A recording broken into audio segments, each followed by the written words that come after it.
দাঁড়ান। কি হইছে? ভাই একটা জাদু দেখাবো, দেখবেন? ধরো বেটা, জাদু মাদু দেওয়ার সময় আছে, আমার অনেক জরুরি কাজ আছে। সর না ভাই, একটু দেখেন, গরিব মানুষের অনেক উপকার হইতো। আচ্ছা দেখা, কি জাদু দেখাবি তুই দেখা।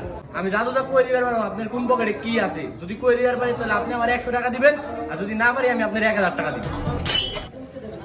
আচ্ছা কদি দেখি কেমন পারস। আপনার এই পকেটে 500 টাকা আছে, এই পকেটে ভিভো ফোন আছে। বাইর কর 1000 টাকা, পারলি না তো বেটা। আমার এই পকেটে আছে 10,000 টাকা, আর এই পকেটে আছে অ্যাপেল আইফোনের 3 ক্যামেরা ফোন। তুমি পারলা না, 1000 টাকা দে তাড়াতাড়ি দে বেটা, দে সব দে।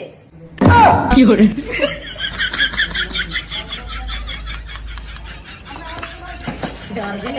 चूतिया बनाया तुमको।